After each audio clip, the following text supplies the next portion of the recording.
So what's up people, this is Soumya here and I hope you guys are doing great. I understand you to realize my background is very different and it will be very different from the background in my video. Actually, a lot of things have happened ever since I last posted and I'll keep you guys updated on that.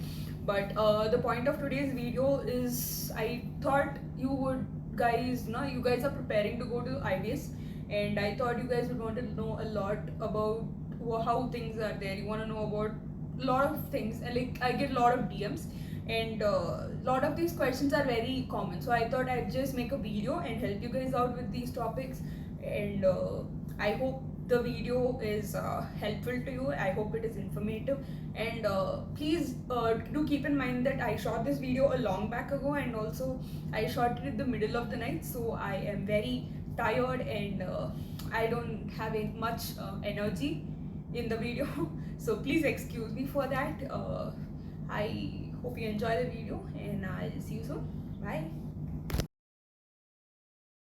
The first topic that I'll be addressing about is transportation and accessibility. So basically the campus is a bit far away from the main city, and to reach malls or theaters or to do proper shopping, you will have to travel for like around 45 minutes to an hour. From the campus you can take bus number 505 and it costs around 35 rupees per person. And if you are from Telangana, you can like show your Aadhaar card and you don't have to pay for a ticket, like for women I guess. So you will take a bus here basically from here to Narsingi, and from Narsingi you can take an auto, or to make it even cheaper you can take an Ola or an Uber from Narsingi to wherever you're going onwards. And to be honest, there is zero to very rare chances of finding an Ola or Uber around the campus, and there are chances that the taxi services around here might monopolize or try to take advantage of you, so be wary of that. Take the bus whenever possible. So yeah. So as far as healthcare is concerned, we have a clinic on campus and we have doctors around the clock. You'll get the basic immediate first aid and necessary stuff here, and if you're looking for proper bigger hospitals, you'll find nursing homes in Shankarpalli, or you'll have to go to the city to get treated at proper hospitals like Apollo and stuff. And as far as medical shops are concerned, we do have 2 medical shops outside the campus. So talking about shopping marts around the campus, we do have one mart right opposite the college, main gate, and there you will find all these snacks and ready-to-eat stuff. You will not find any fresh produce around this area. You do have like fruit stalls, like not like proper fruit vendor stalls, rather like juice or cut fruit stalls within the canteen and stuff. But you don't have a proper like a fruit store, or like if you feel like eating a carrot, or if you are somebody that eats a carrot like raw and stuff, you will not find that around here. For that you will have to visit a D-Mart that's there in Narsingi, or you will find local shopping mart chains here called Vijeta and Ratandeep. We do have a Vijeta within 1 kilometer from the campus.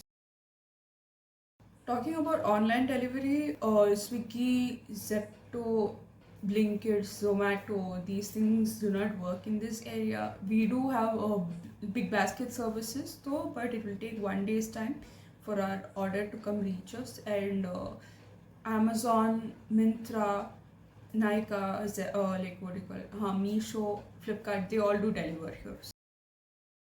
Talking about parking facility for the vehicles, if you were to bring them here, we do have a parking ground outside the campus for both 2-wheeler and 4-wheeler, but the college does not allow in-campus parking.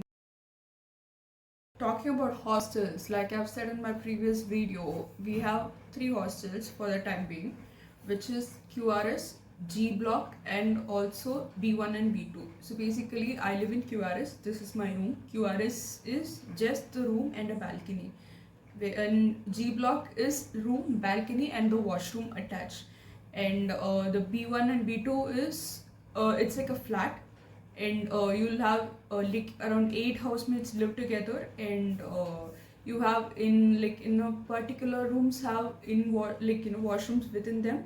Some have balcony instead of the washroom, and that is how it works here. And there is a new building being constructed in the campus, and it is a twin sharing AC accommodation with bathroom in the hostel room. So that is about it. And in my previous video I had mentioned that it was a single occupancy room, but I recently got to know through your upcoming batch that it is a double occupancy room. So I'm sorry for that error. And going through the hostel checklist of what you guys need to know, and based on your questions that I'm like basically answering this based on your questions. So the curfew to get into the hostel is 11 o'clock, and that electronic appliances like your kettle, your humidifier, iron box, straightener, curler, these stuff are not allowed here. And you will definitely require a extension box, so do not forget to bring that. And what else? There are no. There is a TV, common TV in the hostel. There is a common fridge in the hostel, and they also do have a in-hostel canteen till 11 o'clock in all of the hostels that are here. So that will be about that. And we do have a water dispenser as well, and they do housekeeping once every weekend. It's either in the Saturday or Sunday. So talking about the mess, we have two mess here, mess 1 and mess 2. So mess 1 is basically run by Sodexo, which is an MNC, and the second one is run by DHH. Mess 1 is the best when it comes to North Indian food. They have these proper wheat rotis that are handmade, and talking about the mess 2, it is the best for South Indian lunches, and the Wednesday lunch is something you cannot miss. And above both these messes, they do have these food court kind of thing, which has these bakery, these fruit juice stall, and they also do have this they cook these Chinese or continental food, and wherein you'll have to pay for these stuff and eat it. So the topic is eating out. We do have a lot of dabas here outside the campus. We do there is a whole small alley of it, not too many, but 4-5 dabas that are pretty good. And you get all these typical Chinese, North Indian food, the basic daba stuff. And we do have one South Indian restaurant. You will have to walk a slight bit, but it's really good there. And then if you think about cafes, I don't think there are any proper cafes here. There is one, but it's way too expensive, and I would say hit the city if you want a proper cafe experience. Hit the financial district. You can go to Kokapet. You can go to Gachibowli area. They have really good cafes there, especially the financial district. The first one is pest issues. So basically I want you to understand that the college is in the middle of wilderness, and you are obviously bound to encounter lots of new insect species, and some do not sit well with you. And personally speaking, I had an insect bite issue in my first semester. I had a huge my skin was kind of burnt in one eye. I don't know if this one or this one. I think it was this one. And I had to deal with some burning issues for 2 months. And it is not something that the college can do about it, nor you can do about it. So I would say bring some insect repellents, and also bring some anti-allergens if you are sensitive to these issues. So the next topic I'll be covering is the laundry facility, and a lot of you have been DMing me about that. So basically we have an subscription based laundry facility, and you'll have to pay for the whole semester. They'll give you a bag, you fill it up, you give it to them, and after a week you can collect your clothing and stuff. And if you want a quicker option for this, you can subscribe to, it's not really like subscribe, you can go ahead with laundry facility that is provided outside the campus as well.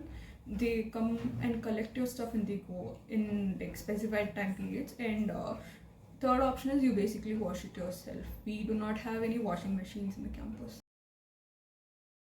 So the next topic is climate conditions. So basically, Hyderabad is very hot between March and I think mid June, early to mid June, and basically until like mid May, you will not be there on campus.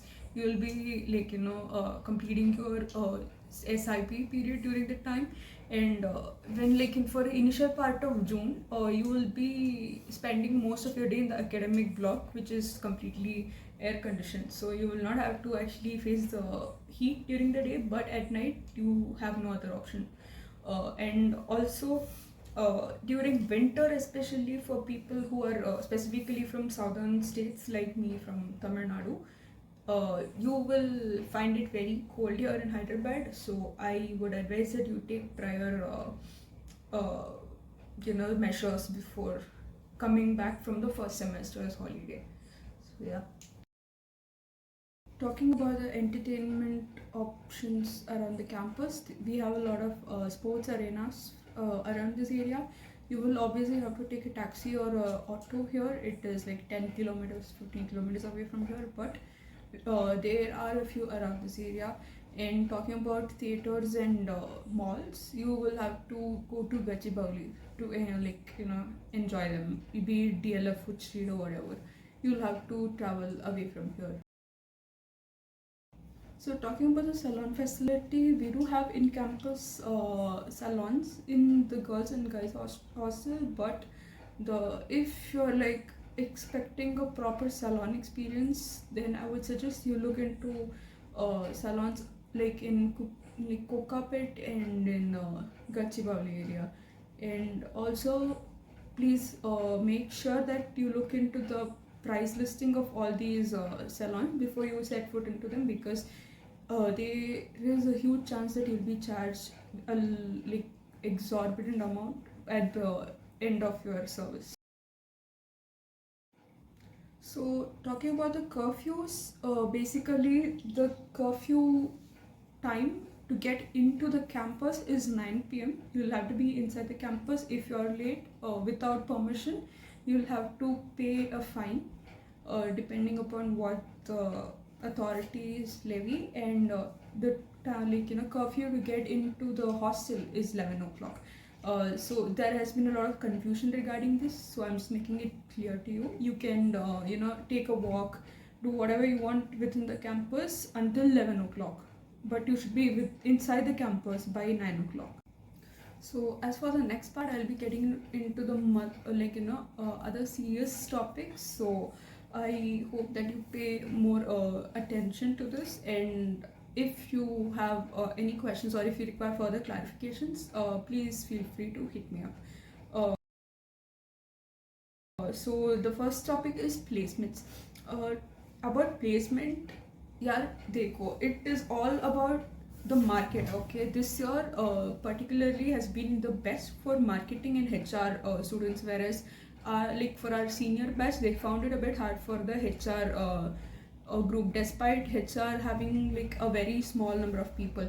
So it is all depending upon the market. If people tell you it is not that great, it's not going that great, then just wait for it and hope and pray that it will be better for the time, when you're graduating, and it mostly will be better like when you're graduating. Like for my batch, talking about me specifically, since my major is finance, and the market also being a bit slow, we are having a slow placement for finance particularly, but people are getting placed. There are very few more people who are remaining, so like people who are very keen on getting placed in only finance specific roles. So like we are waiting it out, but we are all getting placed. There is no issue regarding that, so you will not have to worry about not getting placed or having any issues such as that. So I would say just stay put and hope for the best. So yeah. So I had to reshoot a few parts of the video because of technical difficulties. So here it is. And the topic is internship. So basically the internship you do can be generated by two ways. One is you generating it on your own, self-generated, and the other way is going through the college. I would say if you're going through the college, make sure to get into the top companies, or if you're not able to do that, I would suggest ki you find a company that you really like as soon as possible, because after a period of time the college will freeze you in a random sampling kind of a way, in a random allotment of an internship, be it whatever domain you're planning to take, it would not matter to the college. So I would say try getting your internship as soon as possible. If not, even if you do get allotted in a random way, I would say it would be a good like in experience, like go through it, see how it is. It could also be an opportunity for you to change your domain from, say, from finance to marketing, or maybe from whatever, you get the idea. So yeah, that is about the internship. um, the sooner the better, and try to convert it into a PPO as well, because people with the PPO are like the most relaxed, calm, and most happiest people that I've seen in IBS. So try converting it as well. Good luck. So the next topic is IBS's clubs and what they are about. So basically, we have more than 28 clubs in IBS, and I think 3 societies or something. The point is, these clubs are a very good opportunity if you want to socialize, get to know people, get to know seniors, connect with people, build your social circle. But if you're a person that prioritizes their study time and their personal time, then I'm very sorry, I need to honestly tell you, it's gonna take a huge part of it. It will encroach a huge portion of it, because your classes will be done by 5:30, but then you'll have to go to these meetings at 6 dot. And if you're gonna miss these meetings, you'll have to give them a plausible reason. You need to come up with a plausible reason, and also you need to notify this prior to the meeting occurring. So I would say, if you're somebody that is not, like that's like, you're in a club, but you don't want it to, you don't want to like put too much of effort into the club, then I would say, I'm sorry, club culture is not for you here at IBS. Because if you don't attend these meetings, they'll note and they'll remove you from this club periodically. This is done because they, they want people to choose, they want to select people that are good for the club to lead the club in the next year. But if this is not for you, then I would say, please don't get into clubs. If you're getting into clubs, look out, ask your seniors, know your interests, do something that you'll enjoy and love doing, and you won't regret doing it. And this is coming from a person that was part of 2 clubs and had a major burnout in their first year.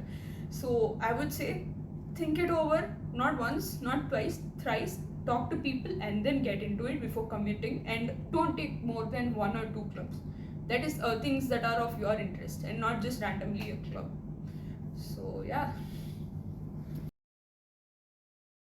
So about the Diksharam period, Diksharam is like the 10 to 15 day period wherein you guys will be taught the basics of the subjects you'll be looking into for the next 2 years.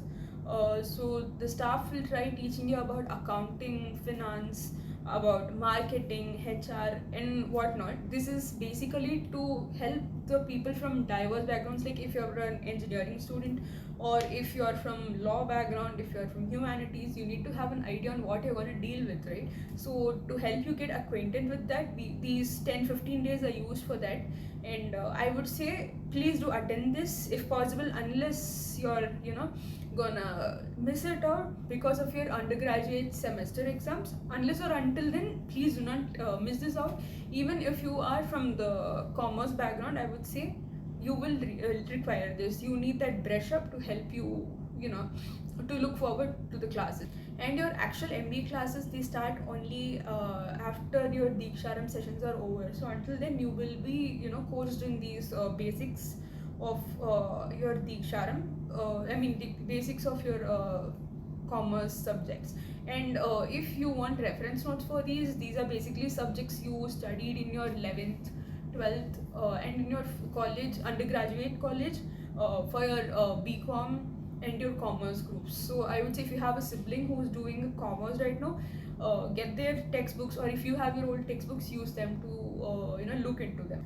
So yes guys, this is it for this video. I hope I've covered all bases, and I hope you guys have gotten an idea on what IBS is like, what the life at IBS is like, and I hope like I've given you enough inputs that are helpful, and I wish you guys all the very best in IBS. These will be the best time of your life, and these will be the times that you'll be remembering, you'll be looking forward to, like, I do understand there will be this urge to be done with this sometimes, but then trust me, trust the process, go with it, and you'll definitely not regret it when you look back at this experience. So all the very best. Hope you have a great time in IBS, and I hope you will also have a good life and experience while you move out of IBS. So yeah, bye and all the best.